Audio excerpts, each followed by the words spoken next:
Lafti Boorana fuula daawwii malte hedduu qabdi. Hedduu isii warri fuula daadii moggaa lafa cufa dhufee guddoo daawwata. Sun keessa dubboo qeen soodda tokko. Fulaan tun inta gaarii kan jibboo keessa huruphatee dhaas bu'e. Eegi gaarii heessa ba'e sooddii loonii hagaala hareellee ta'u Booranaa bahe horii warra guddoorra fida. Horii qofaan itti namuu jitan hojjetulleen ufiif gumi balloollee malka dabarse. Baga gufa gurdu ora bel gudda baga ya la fole suba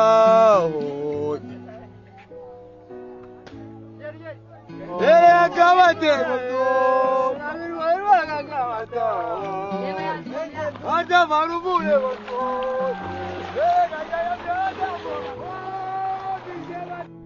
Foqeen sooddaa yoo beenni waan lafa qorqorat dubbata kiiloomeetira 2.5 gad fagaate.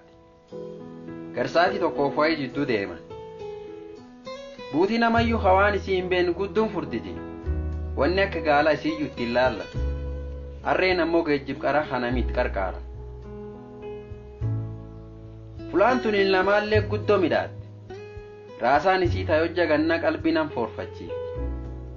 Simbirreelleen gosum gosaan keeggaltee ganamaaf galgalallee sirbiti. Nami gabisaan sootaan buqqifate gar sokkoo geeffate duuba akkasiin beesee jala argata. Diri soodda xiqqaan fula sokkoon tun jirti taqaraati.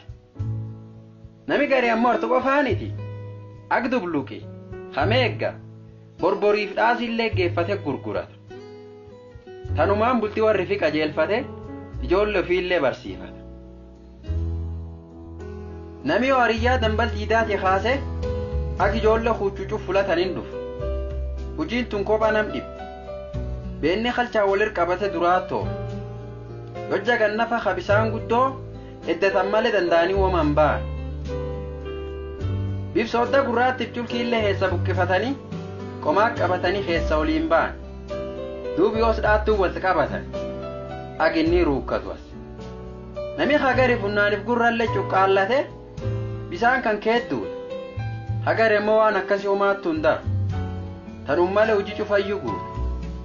Nami hamkeet tureetti rogeessa. Ca'i buusi nam lafejju fakkaatti. Ufuma laaftu fakkaatta malee hojiin tun ogummaa tapha nam irraan feetu. Harreeleen subbaatte keessa oliyyaati. Duub dadhabdee hojja garee jaajjite. Yoo nami mirgaaf bitaaf himillate duub akka jenne simbirreen taakka qottoolleen ufuma fiitii naga gammaddi. Qottoo naga gammadaadha ijoolleen hin jettu. Yoos maan gaafatire tulleen sunum fakkaata. Yoo bona hawoolaan biyyaa jajjabaatte horii namni agimbeen liqimsitee namirra dabartuuni booqeen sooddaalleen xiqqoo fuulammaatti. Muhulleen goggogee baala harcaafata. Ammoo bar jajjaba keessallee booqeen soodda sagalee biyyaa kenna baatta akkana min dhowwan. Ammallee akkuma fi kaan buqqifatanii irjirtii malti cufayyuu irraa argatan.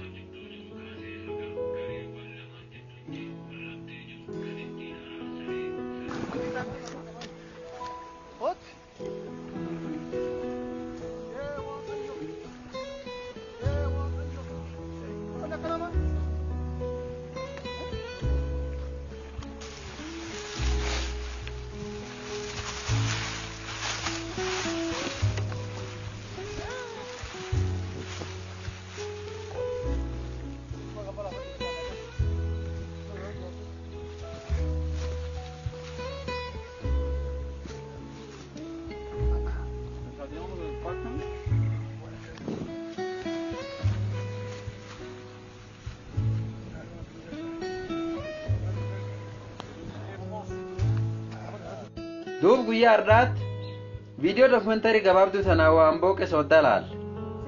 Mara har'aatti ammoo fuula dibii tawaan guddoo irraa baratan waliin haasofna. Nami midhaasee ittiin dhiyeesse Ispaaroon jee. Tuniin qoommi galaan Booranaati. Marroo daawwiteessaniitiif ammoo jalat guddaa qabdan.